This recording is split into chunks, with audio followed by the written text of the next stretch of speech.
What's going on, beautiful people? And thank you for tuning in. Thank you for watching, for listening to my videos, my rants and rambles. I appreciate your appreciation of my videos, and let's get on with it without the formalities in the beginning. Let's talk about why people get needy in a romantic type relationship. And first of all, if you're sexually intimate with someone and you're intimate with them for a period of time and you guys really open up and become vulnerable and just completely open up to each other about everything and really just trust each other, are honest to each other, become fully intimate, you can go really into great depths in your love. You can dissolve into one another and become one. You can become one, at least temporarily and momentarily. You can really transcend your ego and transcend your individuality in a romantic type relationship where sexual intimacy is involved, right? Because with sexual intimacy, I mean, your bodies are just intertwining and they're becoming one, right? And if that's combined with a healthy psychological dialogue based on truth, honesty, radical honesty, and trusting and caring and loving, really, you can have a godly experience with someone else. You can absolutely transcend your ego, have an ego dissolving experience. Now, the experience is so powerful, so powerful in its magnitude, and it really brings you to your true nature, brings you into your oneness, brings you in contact with the source of love, that one consciousness that is experiencing itself subjectively through you, through your partner, and through everyone.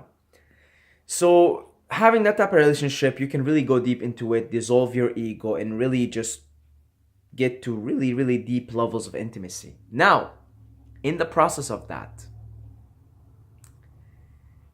you can, if you're not careful, you can sever your connection with the source of love, because I mean, you can't really escape it. Your natural state is love, and the natural state of everything is love. You can, in the process, sever your connection with the source of love, and then your romantic partner, your boyfriend, your girlfriend, instead replaces that source, becomes your source of love. And now we have a problem, because now there is fear. And whenever there's the element of fear, then love is not allowed to manifest itself in its fullness, in its unconditional condition, if you will. Okay? And you're now scared, you're fearful of losing the source, which is now your girlfriend or your boyfriend, your husband or your wife, your significant other. And now you're scared of losing them. So now you become needy. You see? So, see, in the beginning, when you both fell in love, to a certain extent, depending, varying, both of you were connected to this source of love. Otherwise, you wouldn't have fell in love together. You see? You fell in love, simply you and the other person just allowed each other to basically discover what's inside, right? Rumi says, do not try to seek for love. Instead, seek to find all the barriers within you that you have built against it. So, with the help of another person, a significant other, through sexual intimacy, both of you can help each other dissolve all the boundaries and all the barriers to yourself, to your true nature. You see? So, really, when both of you fell in love, you were just becoming who you really are and connecting to the source of energy, this love source. Then, after a period, somehow, because fear creeps back in, the ego has its way of attaching and clinging. Now you think, oh, you're my source of love, and if I lose you, I'm fucked. So, this is why often when people break up, they can develop like chronic depression that can go on for a while because they literally feel like they were being nurtured by this beautiful source of energy, beautiful love, and they've been just cutting off like a baby that's just got cut off its mommy's titties. Suddenly you had these beautiful, luscious tits giving you this beautiful, abundant, fresh, godly milk. And now you've been stripped out of your mom's titties, and unfortunately there isn't any other pair of titties out there to give you milk. Of course, as a baby, you're gonna cry and cry and cry and cry. You want some milk. And in the same way, now your source of love that you have replaced this, your new source of love now is your significant other. You've replaced the original, the OG gangster source of love with this another source of love manifested in human form. So when the minute you're cut off of it, you feel needy. So then in the relationship, you start to sense like, oh my God, I'm scared. What if I lose this person? And then you see them like flirting with someone else, right? And let's say even though both of you have like a radical honesty approach, both of you are honest to each other if you're attracted to other people, but despite all of that, you look at your significant other and you start to see like other people flirting with her or him. And not necessarily even that your significant other flirting, it's just you see other people flirting. And now the fear response kicks in. Oh my God, what if she starts liking them? And what if I'm not good enough anymore? What if, this and that? So you get scared, right? You go on a fear ego trip. And then you're now scared of the source, losing the source of love that is in human form now.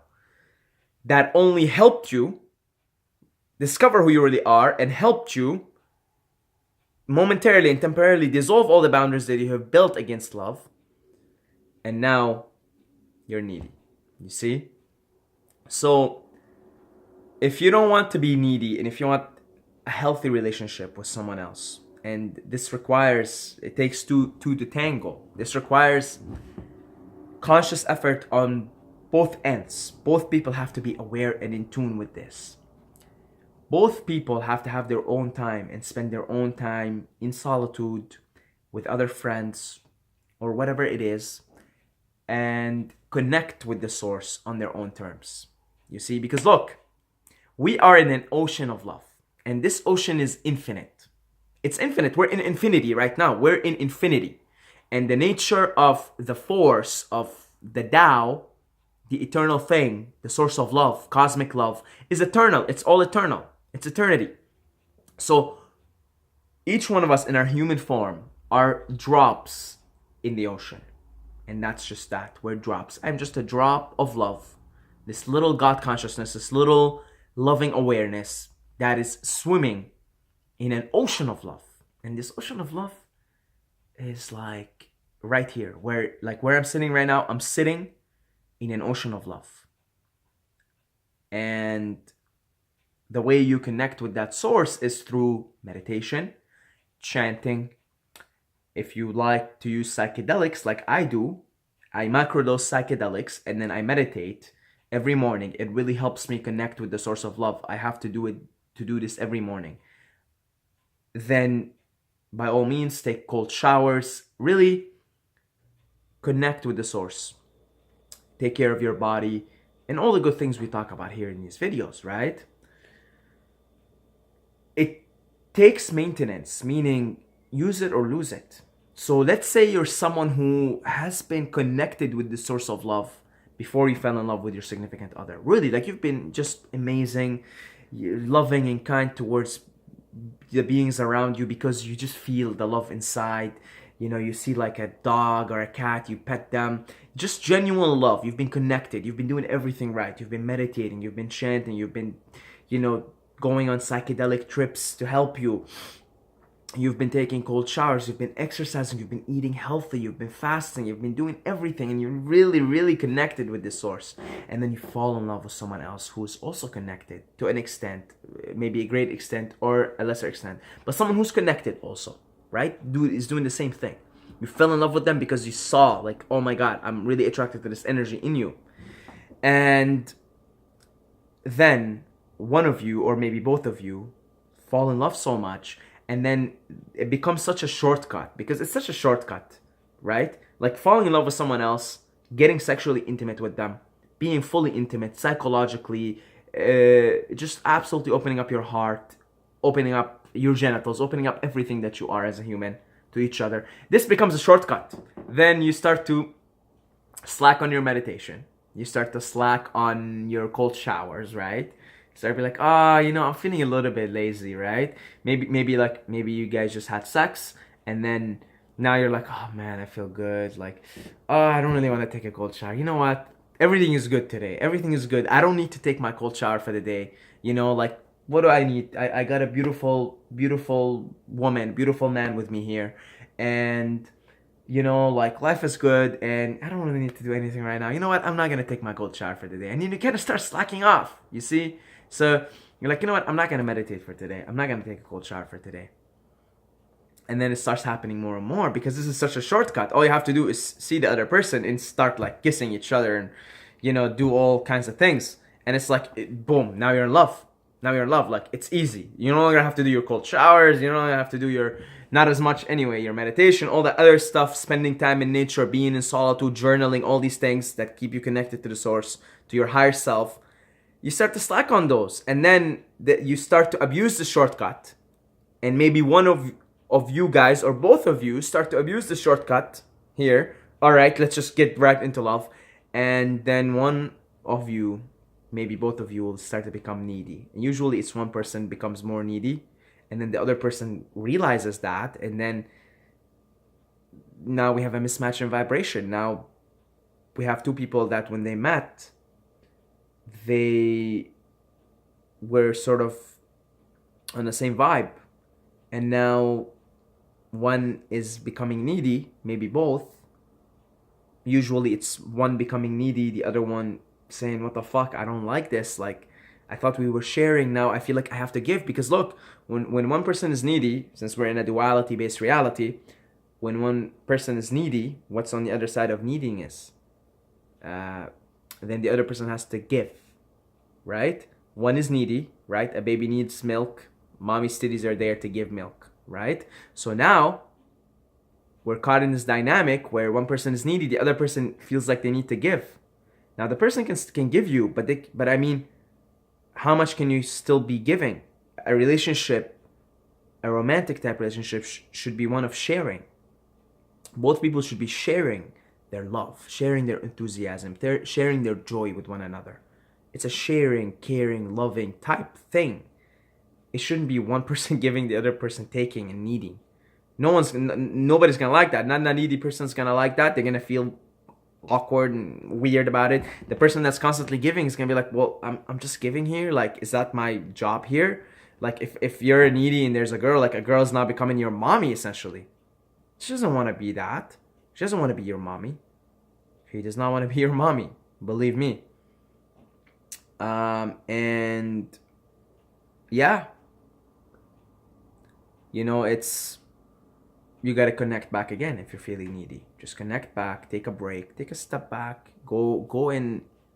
If you're currently stuck in a relationship where one or both people are starting to feel needy, distance yourself for a little bit. Maybe don't see each other for a couple of weeks, and then go spend time in nature, go connect to the source again, connect with yourself again, go do your cold showers, don't slack on them, do all the other good things that connect you with the source, connect you with the spirit, and come back. You'll come back with fresh eyes. You'll come back as a giver, because you'll come back now not needing but wanting to give. And if both people in the relationship are in it to give each other, then that's like a 1 in 1,000 relationship. if both people are givers, they want to give each other love, they want to give each other care, they want to, to exaggerate here a little bit, if the girl wants to worship the guy and the guy wants to worship the girl, and if you try to understand what I'm trying to say here, is like, if the guy is in there just to give everything, his heart out to the girl, and if the girl's into the relationship to give her heart out to the guy, then you're gonna have like those 1 in 1,000 relationships where both people are there, connected to their source, connected to their energy, and giving each other absolutely everything they have. And then both people in that environment can flourish to like unbelievable, unimaginable heights.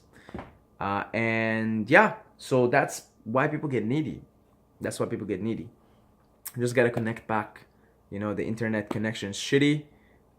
You are stealing your neighbor's connection. Okay, don't do that. I've done that before, and I'm talking in the literal sense. Okay, in my sleazeball days, if you guys have been following my videos, I used to be a fucking sleazeball. I lie, I steal, I cheat, and I literally used to steal my neighbor's Wi-Fi, and it doesn't feel good. Even when I was doing it, it just doesn't feel good. So instead of stealing your neighbor's Wi-Fi, just connect to the cosmic Wi-Fi, right? There's a cosmic Wi-Fi out there, and you'll be fine. God bless you all. I love every single one of you guys, and as always, don't forget to subscribe or you're gonna sleep with the fishes. So subscribe.